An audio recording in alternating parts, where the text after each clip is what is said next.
by understanding the other. I was always looking for something in between, you know, something that linked that remote past with the present moment. And I found, to my amazement, it is alchemy. It is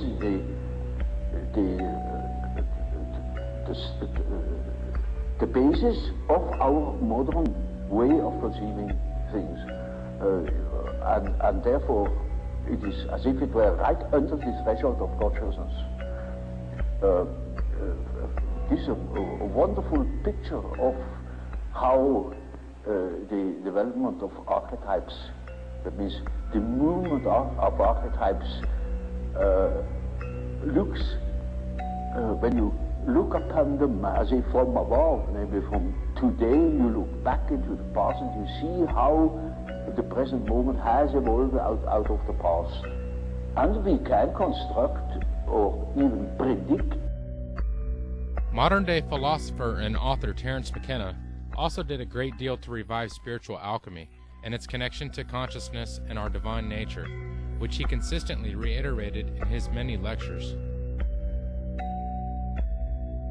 Everything occurs in the presence of its opposite, and out of that there is generated the friction, the heat, and the light that all comes together in an indissoluble package as part of life.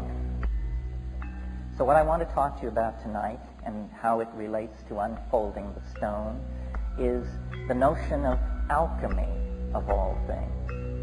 Alchemy, as I'm sure many of you know, is really the secret tradition of the redemption of spirit from matter.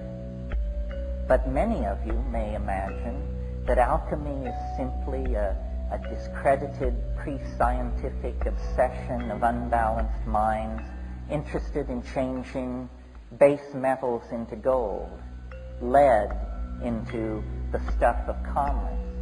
This is the benighted reputation that alchemy has acquired in a century so given over to the literal and the material and the non-spiritual that it's lost all touch with the adumbrations of meaning that vibrate behind the perceptions of the alchemists.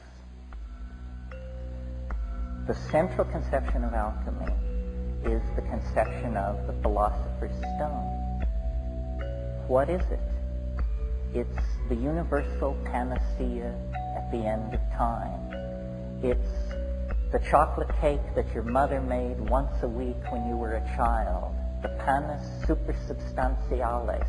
It's all things to all men and all women. If you are hungry, you eat it. If you're dirty, you shower under it. If you need to go somewhere, you sit on it and you fly there. If you have a question, it answers it. It's something that the human mind senses in itself and related to, invoked, worshipped over centuries before the slow rise of the patriarchy and rationalism and materialism turned it into a myth, a fairy tale. It is not a myth or a fairy tale. It is the burning primary reality that lies behind the dross of appearances. Alchemy is based on a philosophy called Hermeticism that was developed in the 1st and 2nd centuries by Gnostic thinkers, Greeks, Jews, people inside the Roman Empire as it was beginning to show the first signs of degradation and decay, who felt a profound disaffection with their world, a disaffection that on the scale of those times was as profound as our own existential disaffection. And the Hermetic philosophers drew back from the rise of Christianity with its doctrine of the fall of man and original sin and the stain of Adam and Eve and that whole thing, and took a different tack and made 2 points which I think we need to discover and live out for ourselves. And the first point was that man, which means men and women, human beings, are divine beings, not lower than the angels, higher than the angels. The message of the alchemical and hermetic thinkers, and the Corpus Hermeticum actually uses the phrase, man is God's brother. We have no idea what it would mean in our own lives if we could throw off the notion of ourselves as fallen beings. We are not fallen beings.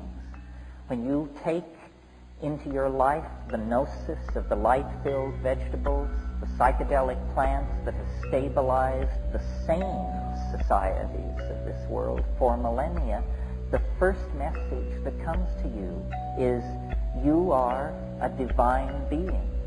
You matter. You count. You come from realms of unimaginable power and light, and you will return to those realms. The second point that these philosophers wanted to make was that fate can be overcome. Fate can be overcome. Now, for the Greco-Hellenic world, what that meant was the starry engines of the machinery of fate that they saw